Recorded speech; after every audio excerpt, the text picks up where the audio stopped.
ತೀರ್ಪುಗಾರರಿಗೆ ನಮಸ್ಕರಿಸುತ್ತಾ ನನ್ನನ್ನು ಈ ಸುತ್ತಿಗೆ ಆಯ್ಕೆ ಮಾಡಿದ ದಾಯ್ಜಿ ವರ್ಲ್ಡರಿಗೆ ಧನ್ಯವಾದಗಳನ್ನು ಅರ್ಪಿಸುತ್ತಾ, ಪ್ರತಿಯೊಬ್ಬ ವ್ಯಕ್ತಿಗೂ ಒಬ್ಬ ಆದರ್ಶ ವ್ಯಕ್ತಿ ಇದ್ದೇ ಇರುತ್ತಾನೆ. ಆ ವ್ಯಕ್ತಿಯೊಂದಿಗೆ ನಾವು ಸೋತಾಗ ಮಾರ್ಗದರ್ಶನ, ಒಳ್ಳೆಯ ಗುಣ, ನಮ್ಮ ನಡವಳಿಕೆ, ಸಾಧನೆ, ಮುಂದಿನ ಕನಸು, ಭವಿಷ್ಯಗಳನ್ನು ಪೋಣಿಸುತ್ತಾ ಹೋಗುತ್ತೇವೆ. ಸಾಮಾನ್ಯವಾಗಿ ನಮ್ಮ ಗುರಿ ಹವ್ಯಾಸಗಳಿಗೆ ಪೂರಕವಾಗಿ ನಾವು ನಮ್ಮ ನೆಚ್ಚಿನ ಆದರ್ಶ ವ್ಯಕ್ತಿಯನ್ನು ಆಯ್ಕೆ ಮಾಡಿಕೊಳ್ಳುತ್ತೇವೆ.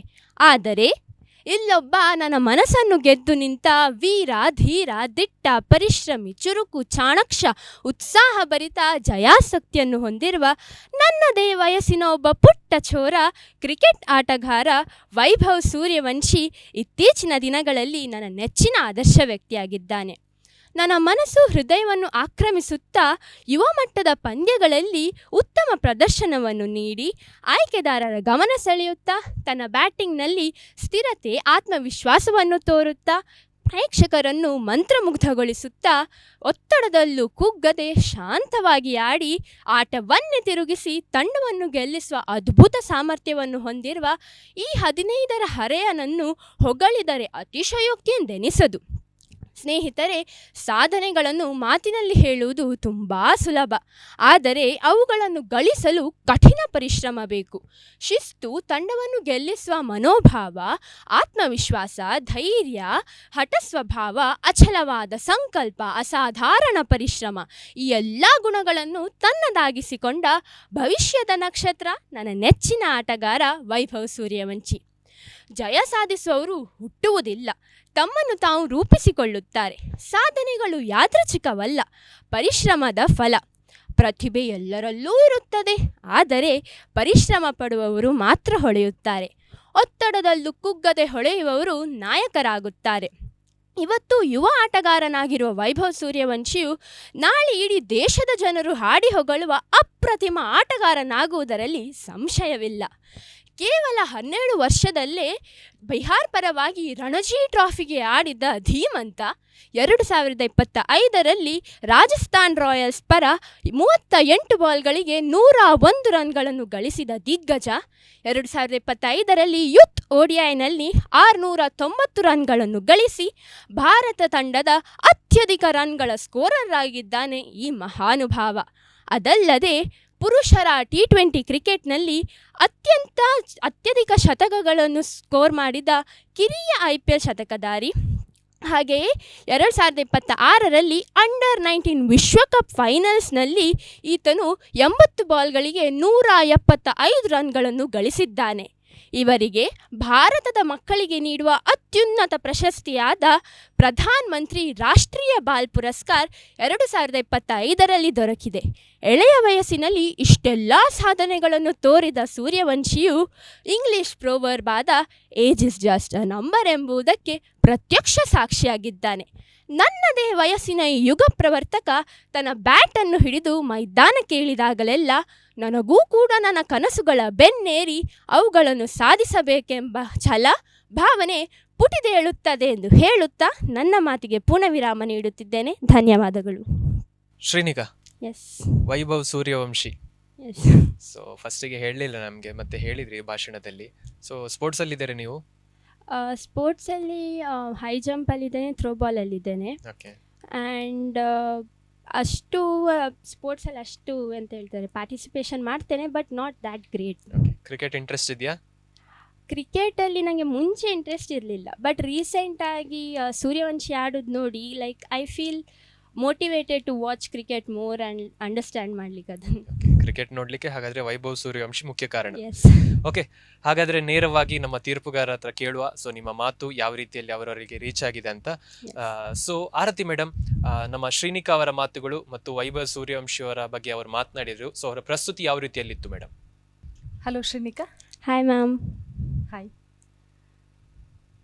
ಅತ್ಯುತ್ತಮವಾಗಿ ಭಾಷಣವನ್ನು ಪ್ರೆಸೆಂಟ್ ಮಾಡಿದ್ರಿ. Thank you ma'am. ಹಿಂದೆಯೂ ಇಂದು ಕೂಡ ಯುವ ಜನತೆ ಸದಾ ಅಟ್ರಾಕ್ಟ್ ಆಗುವಂತಹ ಫಸ್ಟ್ ಗೇಮ್ ಅಂತ ಹೇಳಿದರೆ ಕ್ರಿಕೆಟ್. Yes ma'am. ಅಲ್ವಾ? ಎಸ್. ಅದರಲ್ಲೂ ನೀನು ತೆಗೆದುಕೊಂಡಂತಹ ಆ ಒಂದು ವ್ಯಕ್ತಿ, ಆದರ್ಶ ವ್ಯಕ್ತಿ ಅಂತ ಹೇಳುವಂತಹುದು ಯುವ ಪ್ರತಿಭೆ. Yes ma'am. ಸಹಜವಾಗಿ ನಾವು ಅದರ ಕಡೆಗೆ ಅಟ್ರಾಕ್ಟ್ ಆಗ್ತೇವೆ. ಎಸ್. ವಿಚಾರವನ್ನು ತುಂಬ ಚೆನ್ನಾಗಿ ಪ್ರೆಸೆಂಟ್ ಮಾಡಿದ್ದಿ. Thank ಆದ್ರೆ you, ma'am. ಯಾಕೆ ನಿನಗೆ ಆ ಒಂದು ಪ್ರತಿಭೆ ತುಂಬಾ ರೋಲ್ ಮಾಡೆಲ್ ಅಥವಾ ತುಂಬಾ ಇಷ್ಟ ಅಂತ ಹೇಳೋದನ್ನ ಹೇಳಬಹುದಾ? Yes ma'am. ಆ್ಯಕ್ಚುಲಿ ಸ್ಪೀಚಲ್ಲಿ ಹೇಳಿದಾಗೆ ಸಾಧಾರಣವಾಗಿ ಜನರು ಅವರ ಗುರಿ ಎಂತ ಉಂಟು ಅಥವಾ ಹವ್ಯಾಸ ಎಂತ ಉಂಟು ಅದಕ್ಕೆ ಸಿಮಿಲಾರಿಟಿ ಇದ್ದ ಆದರ್ಶ ವ್ಯಕ್ತಿಯನ್ನು ಆಯ್ಕೆ ಮಾಡ್ತಾರೆ. But in regard with me, ನನಗೆ ವೈಭವ್ ಸೂರ್ಯವಂಶಿ ಆದರ್ಶ ವ್ಯಕ್ತಿ not because of his cricket. It's mainly ಅಂದರೆ ಅವನ hard work, passion towards what he loves. Okay. ಮತ್ತು ಇಷ್ಟು ಯಂಗ್ ಏಜಲ್ಲಿ ಇಷ್ಟೆಲ್ಲ ಸಾಧಿಸೋದು ಸುಲಭ ಅಲ್ಲಲ್ಲ ma'am? ಸುಲಭ ಅಲ್ಲ, ಖಂಡಿತವಾಗಿಯೂ ಕಠಿಣ ಪರಿಶ್ರಮ ಇದ್ರೆ Yes, ma'am. ಸಾಧನೆಗೆ ನಾವು ಮುಖ ಮಾಡಬಹುದು ಅಂತ ಹೇಳುವಂತಹ ಆಲೋಚನೆ ನಿನ್ನದು. Yes, ನಿನ್ನಲ್ಲೂ ma'am. ಅಂತಹ ಕಠಿಣ ಪರಿಶ್ರಮವನ್ನ ಇಟ್ಟು ನಿನ್ನ ಗುರಿಯನ್ನ ಸಾಧಿಸ್ಕೋ ಅಂತ ಹೇಳಿ ಆಶಿಸ್ತಾ ಆಲ್ ದಿ ಬೆಸ್ಟ್ ಅಂತ ಹೇಳಿ ಹೇಳಲಿಕ್ಕೆ ಇಷ್ಟಪಡ್ತೇನೆ. Thank you ma'am. Yes thank you so much. Yes ಹಾಗಾದ್ರೆ ಸೊ ಶ್ರೀನಿಕಾ, ಆರತಿ ಮೇಡಮ್ ಹೇಳಿದ್ದನ್ನ ಕೇಳಿದ್ವಿ. ಈಗ ಗ್ಲಾನಿಸ್ ಸರ್ ಮಾತಾಡೋದನ್ನ ಕೇಳಬೇಕು. ಸೊ ಅವ್ರು ಏನು ತೀರ್ಪು ಕೊಡ್ತಾರೆ ಅಂತ.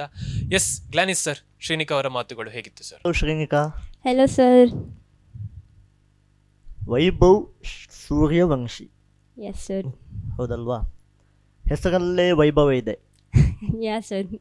ಹೆಸರಲ್ಲೇ ಸೂರ್ಯನಾಗಿ ಪ್ರಜ್ವಲಿಸುತ್ತಿದ್ದಾರೆ. ಎಸ್. ಅವರಿಗೆ IPL ಅಲ್ಲಿ ರಾಜಸ್ಥಾನ್ ರಾಯಲ್ಸ್ ತಂಡಕ್ಕೆ ಆಡಲಿದ್ದಾರೆ, ಹೌದಲ್ಲ? Yes sir. ಅವರಿಗೆ ಇಂಪ್ಯಾಕ್ಟ್ ಪ್ಲೇಯರ್ ಆಗಿ ಪರಿಗಣಿಸಿದ್ದಾರೆ, ಎಸ್. ಹೌದಲ್ವಾ? ಹಾ, ಸರ್. ಇಂಪ್ಯಾಕ್ಟ್ ಪ್ಲೇಯರ್, ಇಂಪ್ಯಾಕ್ಟ್ ಅಂದರೆ ಏನು? ಇಂಪ್ಯಾಕ್ಟ್ ಅಂದರೆ ಅಷ್ಟು ಗೊತ್ತಿಲ್ಲ ಸರ್, ಬಿಕಾಸ್ ನಾನು ರೀಸೆಂಟಾಗಿ ಕ್ರಿಕೆಟಲ್ಲಿ ಇಂಟ್ರೆಸ್ಟ್ ಇಟ್ಕೊಂಡಿದ್ದೇನೆ. But maybe it's like ಯಾರಾದರೂ ಚೆನ್ನಾಗಿ ಆಡಲಿಲ್ಲ ಅಥವಾ ಇಂಜುರಿಯಿಂದ ಏನಾದರೂ ಆಗಿದ್ದರೆ he may play in on behalf of them, ಆ ಟೈಪ್ ಅಂತ. ಓಕೆ, ಹಾಗಾದರೆ ಇಂಪ್ಯಾಕ್ಟ್ ಪ್ಲೇಯರ್ ಅಂತ ನಿಮಗೆ ಉದಾಹರಣೆ ಕೊಟ್ಟು ನಾನು ವಿವರಿಸ್ತೇನೆ. ಈಗ ಎಸ್ ಸರ್. ನಿಮ್ಮ ಭಾಷಣ ಕೇಳಿದ ಮೇಲೆ ಈ ಅಭಿವ್ಯಕ್ತಕ್ಕೆ ನೀವು ಒಂದು ಇಂಪ್ಯಾಕ್ಟ್ ಪ್ಲೇಯರೇ. Thank you sir, thank you so much. ಯಾಕಂದರೆ ನಮ್ಮ ವಯಸ್ಸಿನವರಿಗೆ ನಾವು ಗುಣಗಾನ ಮಾಡುವುದು, ಅದು ಹೃದಯದಿಂದ ಬರುವುದು ತುಂಬ ಕಷ್ಟ ಅಂತ ಹೇಳ್ತಾ ಇದ್ದಾರೆ. ಅಯ್ಯೋ ಯಾಕಪ್ಪ ನನ್ನ ವಯಸ್ಸಿನಲ್ಲೇ ಹುಟ್ಟಿ ಈಗ ನನಗಿಂತ ಹೆಚ್ಚು ಸಾಧನೆ ಮಾಡ್ತಾ ಇದ್ದಾನೆ ಈ ಪುಣ್ಯಾತ್ಮ ಅಂತ ಹೆಚ್ಚು ಕೊರಗುವವರು, ಆ ಕೊರಗಿನಿಂದ ಸಾಯುವವರು ಎಷ್ಟು ಜನ ಇದ್ದಾರೆ. Yes sir. ಸಾಯುತ್ತಾ ಜೀವಿಸ್ತಾ ಇದ್ದಾರೆ. ಹಾಗಿರುವಾಗ ನೀವೊಂದು ಸೊಗಸಾದ ಮಾತನ್ನು ಹೇಳಿದಿರಿ, ಜನ್ಮ ತಾಳಿ ಏನು ಬರುವುದಿಲ್ಲ, ಎಸ್ ಸರ್. ನಾವು ನಮ್ಮನ್ನು ರೂಪಿಸಿಕೊಳ್ತೇವೆ ಸರ್. ನಾವು ನಮ್ಮನ್ನು ರೂಪಿಸ್ಕೊಡ್ಬೇಕು. ನೀವು ಮುಂದಿನ ಪೀಳಿಗೆಗೆ, ಈಗ ಹೇಗೂ ನಮ್ಮ ಪೀಳಿಗೆ ಇದೆ, ನಮ್ಗಿಂತ ಸ್ವಲ್ಪ ಜೂನಿಯರ್ ನೀವು, ಎಸ್ ಸರ್. ಮುಂದಿನ ಪೀಳಿಗೆಗೆ ನೀವು ಒಂದು ಶ್ರೀನಿಕಾ ಎಸ್ ರಾವ್ ಎಂದು ಬೇರೆಯವರು ನಿಮ್ಮನ್ನು ರೋಲ್ ಮಾಡೆಲ್ ಆಗಿ ತಗೊಳ್ಳುವ ಹಾಗೆ ಸಾಧನೆಯನ್ನು ಮಾಡಲು ನೀವು ಸಿದ್ಧರಾಗಿದ್ದೀರಾ ಇಲ್ವಾ? Yes sir. ನನಗೂ ಕೂಡ ಒಂದು ಬೇರೆ ಯಾರಾದರೂ ಜನ ನನ್ನನ್ನು ರೋಲ್ ಮಾಡೆಲ್ ಆಗಿ ತಗೊಳ್ಬೇಕಂತ ತುಂಬ ಆಸೆ ಉಂಟು. And I will work very hard for it. So yeah, you will work very hard for it. Very good. ನೀನು ವರ್ಕ್ ಹಾರ್ಡ್ ಮಾಡ್ತಾ ಇರುವಾಗ ಎಷ್ಟೋ ಜನ ನಿಮ್ಮ ಕಾಲನ್ನು ಎಳೆಯೋರಿದ್ದಾರೆ. Yes sir. ಒಂದೇ ಮಾತು ಹೇಳ್ತಾನೆ, ಕಾಲು ಎಳೆಯೋರು ಯಾವತ್ತೂ ನಿಮ್ಮ ಕಾಲಿನ ಕೆಳಗೇನೆ. Yes sir. ಕಿವಿ ಕೊಡಬೇಡಿ, ನಿಮ್ಮ Yes. ದಾರಿಯಲ್ಲಿ ನೀವು ಸಂಚರಿಸಿ, Yes, ಜಯದ sure, sir. ಪಥವು ನಿಮ್ಮದಾಗುತ್ತದೆ. Yes. All the best. Thank you sir, thank you so much. Yes thank you so much ಗ್ಲಾನಿಸ್ ಸರ್. ಮಹಾಗುರುಗಳೇ, ಸೊ ಶ್ರೀನಿಕಾ ಅವರು ವೈಭವ್ ಸೂರ್ಯವಂಶಿ ಅವರ ಬಗ್ಗೆ ಮಾತನಾಡಿದ್ರು. ಸೊ ಇದ್ರ ಬಗ್ಗೆ ತಾವು ಏನು ಹೇಳ್ತೀರಿ ಸರ್? Shrinika, yes sir. ಸಾಮಾನ್ಯವಾಗಿ ನಮಗಿಂತ ಹಿರಿಯರಾದವರು ಅಥವಾ ನಾವು ನೋಡದೇ ಇರುವಂಥ ವ್ಯಕ್ತಿಗಳನ್ನು ಅಥವಾ ಕೇಳದಂಥ ವ್ಯಕ್ತಿಗಳನ್ನು ಆದರ್ಶ ವ್ಯಕ್ತಿಗಳು ಅಂತೇಳಿ ಇಟ್ಕೊಳ್ತೇವೆ. ಎಸ್ ಸೊ ನಮಗಿಂತ ಜೂನಿಯರ್ಸ್, ಇಂದು ಹುಟ್ಟಿದ ಮಗುವಿನಿಂದಲೂ ಕೂಡ ಕಲೀಲಿಕ್ಕಿದೆ ಅಂತೆ. ನಮಗಿಂತ ಹಿರಿಯರಾದಂಥವರು ಮುದುಕರನ್ನು ಹರೆಯದವರನ್ನು ನಾವು ಆದರ್ಶವಾಗಿ ಇಟ್ಕೊಳ್ಬೇಕಾಗಿಲ್ಲ. ಸೊ ನೀವು ಜರ ಹಟ್ಕೆ ಇದ್ದೀರಿ. ಸೊ ವೈಭವ್ ಸೂರ್ಯವಂಶಿ ನಿಮ್ಮ ಪ್ಯಾಂಟಿನಾಗಿ ಟ್ರೆಂಡ್ನಲ್ಲಿದ್ದಾರೆ. ಸೊ ಅವರನ್ನು ಸೆಲೆಕ್ಟ್ ಮಾಡ್ಕೊಂಡಿದ್ದೀರಿ. ಒಂದು ಅವ್ರು ಎಲ್ಲಿ ಹುಟ್ಟಿದ್ರು, ಅವರು ಹೇಗೆ ಬೆಳೆದರು ಅಂತ ಎಲ್ಲಿಯಾದರೂ ಒಂದು ಸೆಂಟೆನ್ಸ್ ಸೇರಿಸಿದರೆ ಅದು ಸೋನೆ ಪೆ ಸೋವಾಗ ಆಗ್ತಿತ್ತು ನಿಮ್ಮ ಭಾಷಣ. ಭಾಳ ಸೊಗಸಾಗಿ ಹೇಳಿದ್ದೀರಿ. ಮತ್ತು ತುಂಬ ಎಜೆಕ್ಟಿವ್ಸ್ಗಳನ್ನು ಹಾಕಿದ್ದೀರಿ, ತುಂಬ ಎಜೆಕ್ಟಿವ್ಸ್ಗಳು, ಮತ್ತು ಎಲ್ಲ ಸ್ಟ್ಯಾಟಿಸ್ಟಿಕ್ಸ್ ಕರೆಕ್ಟ್ ಇದೆ. ಅವ್ರು ರಣಜಿ ಆಡಿದ್ದು, ಅಂಡರ್-19 ವರ್ಲ್ಡ್ ಕಪ್ಪು, ಸ್ಕೋರಿಂಗ್, ಅವರ ಚಾಲೆಂಜ್ ಏನಿತ್ತು, ಹಾರ್ದಿಕ್ ಪಾಂಡ್ಯನ ಮೊದಲ ಬಾಲಿಗೆ ನಾನು 6 ಆಗ್ತೇನೆ ಅಂತ ಹೇಳಿ ಅವ್ರು ಹಾಕಿದ್ರು. ನೆಕ್ಸ್ಟ್ ಮ್ಯಾಚಿನಲ್ಲಿ ಫಸ್ಟ್ ಬಾಲಿಗೆ ಔಟ್ ಆದರು. ಸೊ ಅದನ್ನೆಲ್ಲ ನೀವು ಸೇರಿಸಿದ್ರೆ ಬಹಳ ಸೊಗಸಾಗ್ತಿತ್ತು. So all the best. Thank you sir, thank you so much. Yes thank you so much